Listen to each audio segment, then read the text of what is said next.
Hello and welcome back to Keep It Dirty RC. Today we have some parts on the bench here for my new Suburban build. The one that's going to be based on the Northwest Scalers design Bouncing Betty V5 chassis, prototype chassis for this RC East Suburban body. What we have in the box here is the axles that I'm going to be using for this particular build.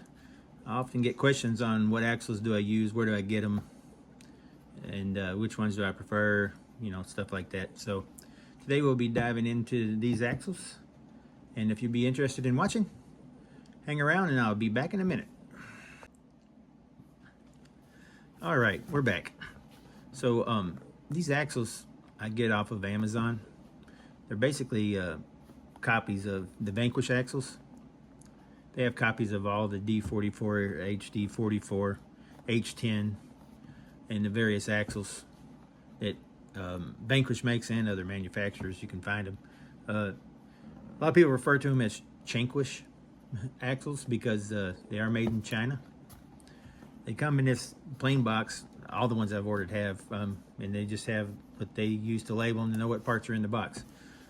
They're not the quality of a Vanquish axle, as the price reflects, but they do work, and especially if you modify them a little bit like I do, they work very well, and they're a great option for somebody that wants to save some money on a bigger build where they've put a lot of money into the body, chassis, stuff like that at the time, and maybe later on they'll save up and, you know, get them a nice set of Vanquish axles or whatever to put on their build later on. The thing about these axles is when you order them from Amazon, excuse me, a lot of the pictures, I mean, it's the right axle in the picture, but sometimes they picture them with the bushings I'll show here in a minute for the steering knuckles, and sometimes they don't. You never really know which one you're going to get, whether it's going to have the bushings in there, which are good to have because when they wear out you can replace them, compared to the ones, the really cheaper knockoffs I call them. They don't have the bushings in where the steering knuckles go, and as they wear out, then your axles are pretty much worn and they'll be garbage, you know, there'll be too much slop in them. The last two sets that I've ordered, though, they've came with the bushings in them, and the price has been going down. I used to get these off of Amazon. They were closer to like $134 up to $155 or so. I just ordered this set and it was $99.99. Of course I have Prime, so you don't have to pay for shipping or anything, just taxes. And these did happen to come with the bushings in them. So let's open this box up and take a look at them. Like I said, these are sold by a bunch of different stores on Amazon. They all tend to be of the same quality for what I've run across. Of course, I use the same one every time that I ordered, the same store, because the ones I've gotten from them have been good. I've heard other people say that different ones come with, well, obviously, like I said, the bushings might be in there or may not, or where your links would mount up, or possibly if you're going to run leafs like I do, where your leaf mounts would mount up. A lot of times there's some variance in the mounts here, where the mounts would mount up, which can easily be fixed with some massaging with a Dremel tool or whatever. You can massage the axle some, you can do the leaf mounts a little bit, and then they usually fit. They come packaged, whoop, I'll knock the camera over. They come packaged individually here. In the box, if you look on the end there, it even says that it's just the rear axle. So they throw, you know, somebody's probably, whoever's buying these and selling them, or buying them individually or whatever, and then chucking both of them into the same box when they ship them, I guess. Maybe save on boxes or something. I don't know what the deal is with that. Never know when you're ordering some stuff from overseas and things like that. So let's cut this open here. This is the rear axle. And I personally like, on my builds, the D44 axle. I think it looks most realistic for most scale builds. I mean, yeah, there's HD44 types for major rock crawlers, stuff like that. Most of what I build, though, I like to have D44 on it. I do have the H10 axles on my K10, if you've seen it, the blue K10. The reason I have the H10s, though, on that build is I'm running the Twisted Fabco Mega Longleaf Stage 3 leafs on that truck, and I also have the it's part of the conversion kit, the VS410 conversion kit. So there's a lot of travel on those those leafs. And the H10 allows me to mount the steering servo to the front axle, so I don't have to worry about problems that I would run into with the steering linkage, like if it was mounted to the frame. Once you start dropping the axle so far, there's only so far you're going to go before you're going to run into issues with that, you know. So that's the reason I run the H10s on that build. That, and they're pretty wide, and that truck, that's the look I wanted for it, so that's why I run them on there. All right, let's take a closer look at this front axle. I spared you guys the anguish of watching me get these screws and everything out. Most people know how to do that. If you don't know how to do that, you want me to do a video on that, I have some other videos where I'm already doing it, but if you wanted to see that, leave a comment and I could do that as well. But most people that are going to be watching these videos already know how to take stuff apart and put them back together. So I was talking about the bushings that go in some of these axles. Some of you get it, some you don't. See if I can get this thing to zoom in here and get a light on it just right. You can see here it's been machined down right there. So that's machined down so that this bushing can fit in there. And that's, you know, a wear point on these axles. So when it wears out, this is replaceable. If you get the ones that don't have the bushings, you know, the axle's pretty much going to be junk. I mean, you could shimmer it or mess with it, I guess, monkey with it, try to get it better, but it's pretty much going to be done at that point. But you see, I set that down in there now. What that does is, you can see that bushing just sticks out a little bit on the bottom, just enough right there that the actual steering knuckle will sit on that instead of on the axle itself. And it's much harder metal than this soft aluminum, so it's going to take a long time to wear that out. And obviously, if you wear the knuckle out, you can replace those a lot easier than going to replace the whole axle, so it's not an issue. And these aren't real vehicles, guys. Some people get crazy with all the tolerances and stuff. Oh, this is a little sloppy, that drive shaft's sloppy, man. Most of this stuff, it gets a little sloppy, you're not going to notice it. Maybe if you're in a competition or something, but out here scaling, it just adds to the realism. And most stuff's going to work just fine up until the moment it breaks. So just keep an eye on it. It starts to wear a lot. Change it out so it doesn't break on you on the trail. I mean, most of my rigs weigh between 11 and 14 pounds. And if you're a mile out or something, you don't want to be packing that thing back. I know, it's only, what, 11, 14 pounds. It starts to get heavy, though, unless you got a sling or a backpack to carry the sucker in, okay? So that's just a little bit of maintenance there. You just keep an eye on this stuff, but a little slop in your knuckles, your shafts, stuff like that, it ain't going to hurt a thing, man. People freak out about nothing, start replacing parts, spending money they don't need to. But anyway, I mean, some of us are OCD, and that's all right, too. I mean, I am, too, but not about those kind of things. So anyway, back to these axles here. So, and then here's the universal shaft. Some of these, like this one here, I mean, that it's pretty tight. I mean, it's not too tight. I've got some that are too tight, like they're gonna bind. It's gonna take a lot to wear them in. This one feels really good.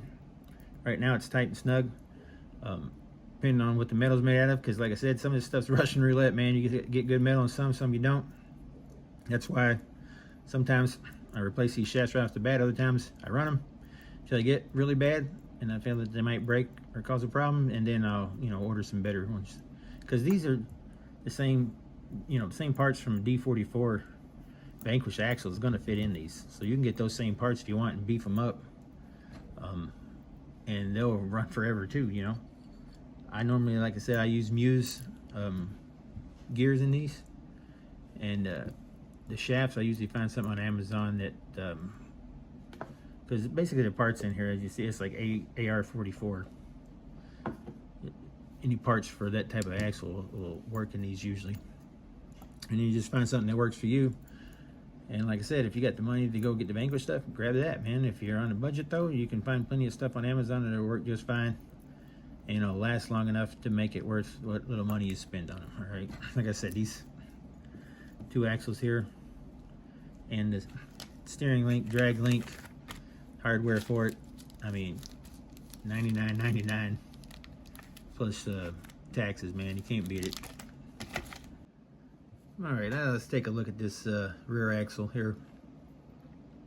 Obviously simpler, doesn't have steering knuckles and all that. You have your end caps here for your bearings. They're removable. These I usually replace with some brass weighted ones. Get more weight low down on the axle. You can do the same with the front with the steering knuckles. Just make sure you get the right ones for the type of axle you're running, or even these caps here. If you get the wrong ones, it'll cause binding and stuff between your hexes out here and your bearings and cause a lot of problems. You can see here on the rear axle, this is for your 4-link setup. A lot of people trim these down. You cut them off, massage them down with a grinding wheel or a sanding roller or whatever, and then put a little paint on them, and you know, they look more realistic that way.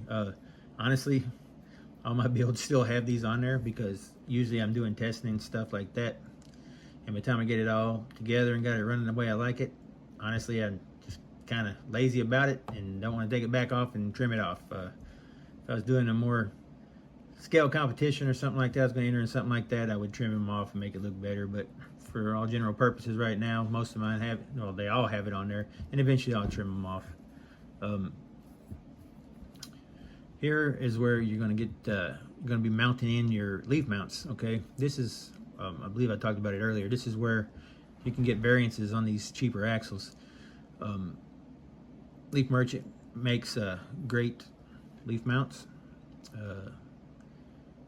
MMF is his company. MMF, Twisted Fabco, and NWSD, they all work together there with some other companies, and they talk to each other and design their products to work with each other and everything, right? So, but Leafs has gotten some grief in the past, which I know he's addressed it now, and I think it's pretty much out there as public knowledge. But anyway, about how people are buying these Chainquish axles and they're using his leaf mounts, and then they're sending in pictures and showing, complaining how holes don't line up and clearances aren't right and stuff like that. Well, Leaf makes high quality products, and when he makes his leaf mounts, he uses Vanquish axle housings to get all his measurements and holes lined up and all that stuff. So he's put out there that that's what his leaf mounts are designed for, and if you're going to basically be using these, you may or may not fit. So if they don't, then you got to break out the Dremel files, whatever, which I've had to do on all mine. Some are more than others, but you have to massage in here around the axles and stuff to get it to fit right. You can even massage the leaf mounts themselves a little bit so everything lines up right, and you can get your holes and everything lined up, and you'll be good to go. If you're not comfortable with doing stuff like that, you don't want to mess with that, then spend the extra money right off the bat and go with your Vanquish. I promise you, if you go with Vanquish, Leaf's stuff is going to work, and it's going to fit perfectly, okay? Same with all the other stuff, the Twisted Fabco and the Northwest Scalar Designs chassis, okay? That axles is your hardware in here. It's going to be soft. I haven't really run into any issues with them. I mean, if you're taking them apart a lot and putting them back together, like running in a lot of water and stuff like that, mud, and doing a lot of maintenance, you might want to invest in some like locked up RC hardware, or you know, whatever aftermarket scale hardware, because that's the other thing. I mean, you can get scale hardwares for these. It's just once you get the scale hardware in these bolt holes here, it can be a little tricky to get them in and out because the way the wrenches fit in there. But my main thing is, I'm telling you that, is because these can be soft, and if you don't have, especially don't have a good set of Allen keys and stuff to work on them, you can get some strip, things like that. And guys, these are small screws, man. There's no need to go in there and use an electric drill type setup unless you got a torque limiter on it or something, because you're just going to snap these things off or spin out the insides of them, okay? The other thing I wanted to talk about was the insides. I don't think I've covered that yet. I have in some other videos, and I said I do change them out, but what I wanted to say was, when you change out these gears with Muse gears, the Muse gears do come with shims, so you can shim the pinion and the ring gear and get a better fit. Usually you don't have to, especially the rears. I don't think I've ever had to shim a rear. I had to do some fronts when I switched over, and if not in the beginning, then after I ran, you know, a few packs through them, they broke in, and it had to be done. But that may be because I run overdrive on most of my rigs. I run the VFD transmission, the single, and it has 6% built in, and then a lot of times I'll change out and run closer to 30% by changing the ring and pinion in the front, so that puts more stress on it, you know, on the whole drivetrain. So that might be the reason for that. I haven't had to shim the one really though in my Jeep CJ7, and it's just running 6% and it's been fine. The bearings that come in here are pretty good too. I've been having no problems with them. Here's one here from up front for the shaft, axle shaft in the front. They always feel smooth. I don't have my oil out here. I usually use Lucas gun oil for all my bearings and shafts and stuff if I got squeaks or if I want them to run smoothly. A couple of drops of that stuff in there works really good. But I don't, like I said in my other videos, I don't run in I'll drop that oil in there and then I'll take a little bit of Lucas marine grease and put on these bearings and stuff. I always take all these axles apart, whether I'm replacing the parts inside or not, to go over all the screws and to get everything lubed, because there's not a lot of lube in here. There's some kind of cheap grease they throw in here. It's really not that good. I take it all apart and get it all lubed up. But like I was saying, these bearings, I don't know how well they really hold up under heavy water and mud use, because I don't do a lot of mud and water. Occasionally I'll get the edge of the bearings and stuff in the water, but usually that marine grease and stuff keeps it out. So far, like I said, I've had no problems. But hey man, if you want to buy these, $99.99, strip out the insides and throw in all the high-end stuff, you're still gonna have a good set of axles. Just needs a little modifying and work, and it'll last you a long time, and you'll still save a lot of money doing it that way.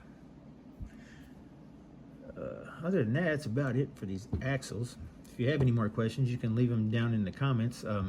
I'll have more parts coming in. Hopefully the Bouncing Betty V5 prototype chassis will be here. Let's see, what is today? Today's Wednesday. It might be here this week. Probably going to be next week. Once it arrives, I will do a video on that, as I will with all the parts once they start coming in for that build. I did show the body a little bit, but I haven't done any work to it. I'm waiting to get the chassis and everything like that before I start sanding and mopping that thing up and getting it all lined up.